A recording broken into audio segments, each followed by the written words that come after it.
Hey everybody, this is Brad from Johnson Small Engines, better known as the one-hand mechanic. If I can do it, you can too. Today we have here a TroyBilt Storm 2420. I am going to show you, in my opinion, how to start and operate it. This is a newer style machine for me, and this is a newer style engine. This is a 270-XU. This is roughly between a 5.7 and a 6.5 horsepower engine. They have changed some things up, and going down to the start process real quick here. There is no longer a throttle. They only give you a choke to turn on and off. And it is a little confusing as far as, I just did a video on how to rebuild the carburetor on this, and I didn't realize that there's arrows going both ways. So unless you know that the choke is actually closed, which is in the on position, I would recommend putting on and off in a silver magic marker so you don't have to worry about not knowing which way it's on. And there is no throttle, so you can't, it's just full speed and away we go. So I definitely recommend using the thinner oil. I think it's 5W30. You want to go ahead and check the oil first, and they have changed the dipstick. The dipstick is no longer a screw-in cap. They're making it simple. You just pull it out, wipe it off. Make sure you wipe it off. Make sure you check it on level ground. Pull it back out. Now this one's right on the upper dot, which is perfect. The electric starter is here, and it does take a three-prong plug to put in the front here. Pretty sure they no longer come with extension cords with the machines, but when you do get an extension cord to start your machine up, make sure it's as thick as the cord that's on your electric starter right here, and then you're going to be good to go. And also remember that you don't want to push this button more than 5 seconds at a time. And it even says it right here. If you hold the button too long, you can burn the starter out. If it's not starting within a few seconds, there's something wrong with the carburetor. And I do have a video. If you can't get yours started, I have a video on how to get it running. And if you have a bad carburetor, on how to rebuild it and get you back up and going. But we're gonna go ahead and plug it in right now. And you do have the pull cord right here. But as far as starting it, now we did check the oil, and the oil is good. I'd highly recommend using a non-ethanol fuel. If you guys have it, great. Aspen fuel, which I will also talk about at the end, is a great fuel to use, and it's an alkylate fuel. It burns clean. It stays fresh for a very long time. I definitely highly recommend it. Make sure you're topped off with your unleaded fuel right here. And we have this is a plastic knob to push into your switch. Okay, if this is not plugged in, it will not start. That's your on and off. You have a primer bulb right here, and usually it tells you to prime it 3 or 4 times, depending on how cold it is outside. And also, like I said about the choke down here, you're gonna put the choke in the on position, which is over here to the left. You're gonna go ahead and prime it once, twice, 3 times. I'm gonna come over to the electric starter and go ahead and give it a hit.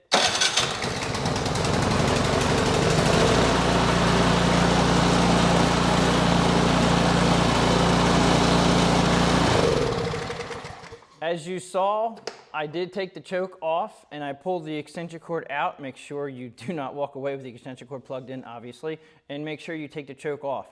It should start pretty much that easy if the engine is running properly. If you have problems, you may need to prime it a little bit more or less, depending on how warm it is outside. Normally it's going to be freezing point. We're in about 50 degrees right now. It started up, this was cold before I ran it, so it was, as cold as it gets. As far as coming up to controls, I do like how they went simple, which is right here is your left and right. There is no cables. I just love that. A lot of the snow blowers have cables up here with the joystick. That is just way too much stuff to actually seize up when it's snowing outside, and it'll get rusty and not work. This here, all you have to do is spray a little bit of silicone up in the side of these gears here, and it should not give you a problem. While we're over to the chute here, we have your up and down, and it's just basically it's just a handle right here that you tighten up and loosen up.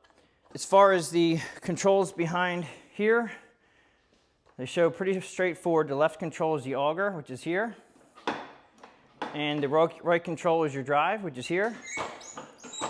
And then you do have forward gears and reverse gears, and I'm pretty sure you have to be not moving to have these actually operate. Take your hand off your transmission drive, put it into a gear, hit the control and go. So I do recommend when you are using your machine, always have the auger engaged before you go. And this is my opinion, but if you're blowing snow, get the auger moving first, and then also don't let it go until all the snow is out. A lot of people make the mistake when they get down to the end of the run, they let go of both handles, they turn the machine around, and then when you hit the auger handle again, it actually has a clog because of the snow that's pushed into it, and then it'll get clogged up. And then going to your clogs, this is how you unclog it. They give you a nice little handle here. This one's zip tied, but you just basically take it out and you turn your machine off and you can unclog it. That's what the handle's there for. But going back to the clogging with the handle, if you leave your auger handle down, it'll basically bring it in and throw it out. I try to leave this on all the time. Just the fact that, my heater's gonna go on here, so we're gonna hopefully be able to hear this, but just the fact that everything will just keep moving and it keeps flowing out. That being said, there is a product that I highly recommend. Silicone spray is great for non-stick, and what you want to do is you want to make sure that you spray all in and around your augers.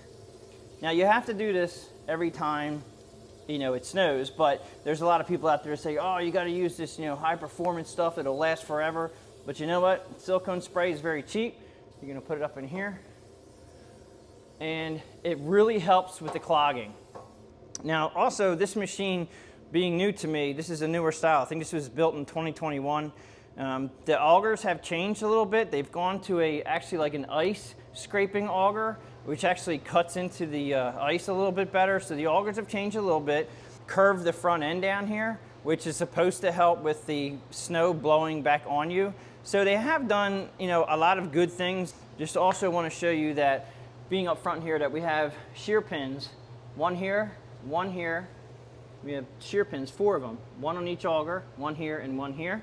And now if you ever think that it's not performing like it used to, and you have your auger belts adjusted correctly, check to make sure that these are locked in.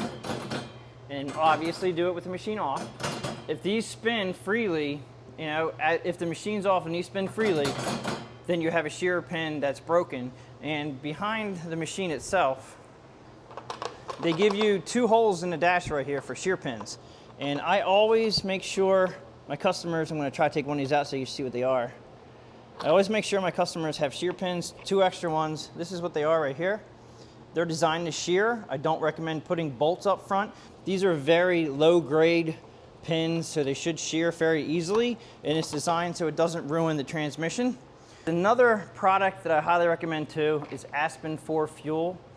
This fuel is a specially developed alkylate fuel, and it's for all 4 strokes, and they also have a 2-stroke, but this is the Aspen 4 for 4 strokes. It's largely free of harmful components such as benzene and other aromatic hydrocarbons. It's a very clean burning fuel, and it also can be stored for very long periods of time. It's 92 octane. There is no ethanol in it, so it's a great fuel to have in your machine, and this will stay fresh up to 5 years in the bottle, and it should stay fresh up to 2 years in the gas tank. But I would also recommend just running the machine periodically. And yes, everybody says, run the machine out of gas. You can do whatever you want to, put your machine away for the wintertime. But if you use Aspen 4, you're not going to have the problem from year to year if the machine sits a long time. So if you guys have any questions or comments, please leave them below. If you like this video, please give it a thumbs up. Please subscribe, share my channel with your friends, and I'll catch you guys on the next one.